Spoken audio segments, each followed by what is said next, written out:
Sunday, July 31st. You're listening to Weather with Enthusiasm.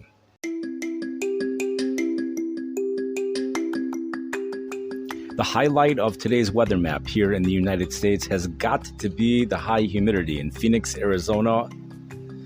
Dew points over the Phoenix area have been reaching the low and mid 70s over the past several days.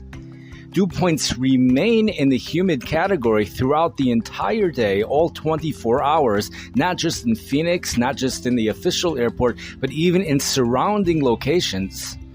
Each and every day, for all locations, all reporting sites from the National Weather Service, all of these are official. Dew points have peaked at least 73 degrees. The highest dew point that I was able to find was 74 degrees. In some locations, dew points remain in the upper 60s in the afternoon, briefly dropping into the mid-60s. Some of the hottest locations, dew points drop into the low 60s as temperatures peak at 100 or even above 100 degrees. The winds are light. Winds are under 5 miles per hour. The question remains is, what does this feel like to someone from Phoenix, Arizona?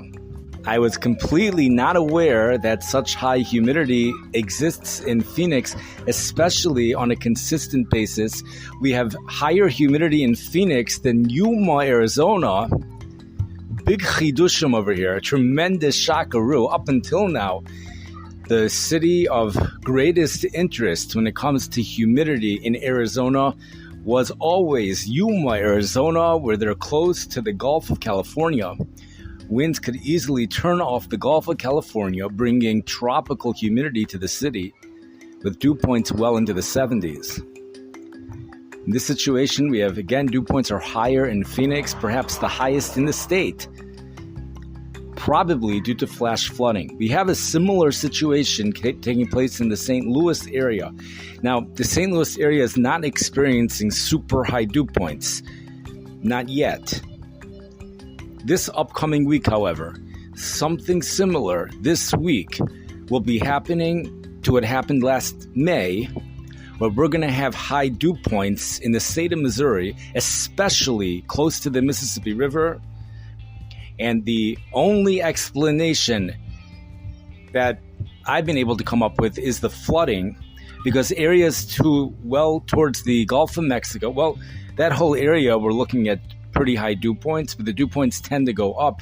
We're also going to see high dew points in the cornfields of Iowa, but high moisture content is responsible for the high dew points in Missouri.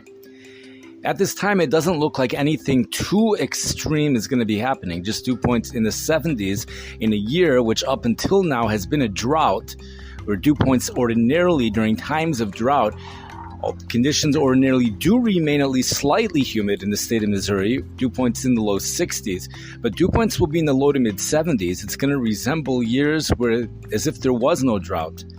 It's really as if the drought never existed, taken away within an instant.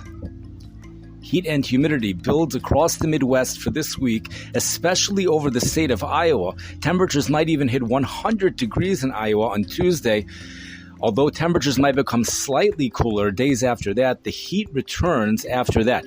The main highlight for the Midwest is actually not, at this point, expected to be the magnitude of the heat, nor the magnitude of the humidity. But there's more to say on that because it might turn into the magnitude of the humidity. But it's really the long duration event of this heat, and we're speaking about a place like Des Moines, Iowa. St. Louis might be more used to it. And for St. Louis, there also could be breaks in the heat where temperatures may actually go briefly below normal every now and then for the next 2 weeks. But a city like Des Moines, Iowa, we'll be seeing well above normal temperatures for the next 2 weeks. In regards to whether any extreme heat will be occurring, it becomes difficult. It becomes difficult to get that when you have dew points in the 70s. But when you go into South Dakota, temperatures this week might be peaking at 107, 108, 106. Very high temperatures for South Dakota. Omaha, Nebraska will see triple-digit heat this week. Scottsbluff, Nebraska, also triple-digit heat this week.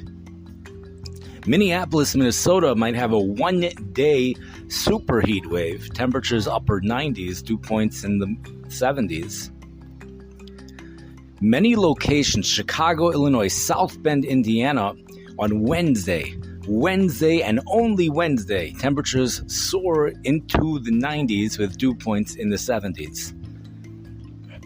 Milwaukee, Wisconsin, temperatures going into the low 90s Wednesday with high humidity. The super high humidity remains south, meaning, what's the definition? High humidity, we're saying dew points of about 72 degrees for the upper Midwest that gets hit with this heat. Dew points between 72 and let's say 76 degrees for places in the middle Mississippi Valley, but the possibility exists that dew points might hit 80 degrees in some locations in the Midwest this week.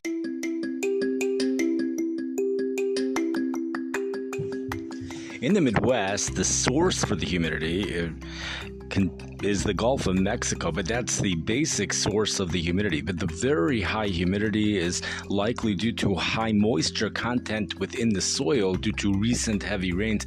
So the Gulf of Mexico traditionally brings dew points up in the Midwest into the low 60s. The high moisture content in the soil adds another 10 degrees with dew points in the low 70s. Areas which are by cornfields could see an additional rise in dew points in the Iowa area should all of this moisture-rich air mass make it into the Iowa area later in the week. The source for the humidity in Phoenix, Arizona is monsoonal rains which come off of a high pressure system that sends moisture from the Gulf of Mexico into Arizona.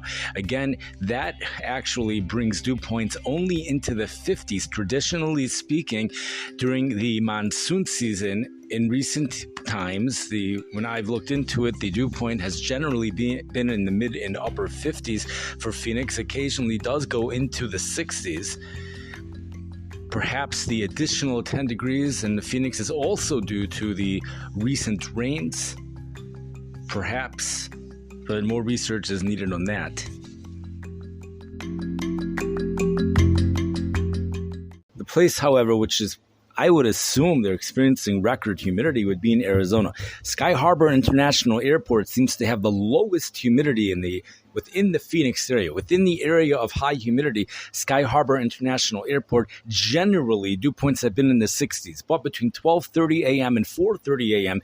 each and every morning, dew points tend to go into the low 70s, even at Sky Harbor International Airport. And they've even had readings of 74 degrees on pretty much a daily basis the past several days.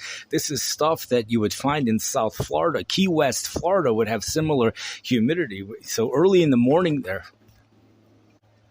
flash flooding potential continues for the desert Southwest. Very hot temperatures continue for the Pacific Northwest for another couple days. Russia, areas in Europe are getting blasted with heat again. We have places along the Caspian Sea, heat and humidity builds very far north with temperatures in the mid and upper 90s. For coastal cities of the Caspian Sea, dew points there also going into the 70s. An unbelievable shockaroo again is for the weather forecast for Shuster, Iran. That's in Persia, may have been Shushan. High temperatures, mostly upper 100 in teens this week, but towards the very end of the week, temperatures going from the mid-120s by Shabbos, highs in the low 130s. That's next Saturday. Temperature, that's the first week of August, the year 2022, the first Saturday of August. We're looking for high temperatures around 132 degrees. Anybody who is interested in, for real, figuring out what the highest temperature is, the hottest temperature ever in this world, should be paying attention to that city. There should be an official thermometer there. If there's no official thermometer there, then we're lacking crucial information in trying to figure out what the hottest temperature in the world is. So, because that city has been, their reporting station has been flirting with 130, not just flirting, temperatures have been reported to be in the 130s, all over the 130s for several days. It sounds like the thermometer is not 100% official, but that's a place certainly worth watching. Winds off the lake here in the Chicago area may develop several days this week, and that will be interfering with the heat. So possibly for the Chicago area, Wednesday is the day of highest confidence of heat for the Great Lakes area. Temperatures go into the 90s for the latter half of the week for the mid-Atlantic area. At least a day or two of temperatures in the 90s for New York City later in the week. And the heat in general moves on to the East Coast for at least a couple days later in the week.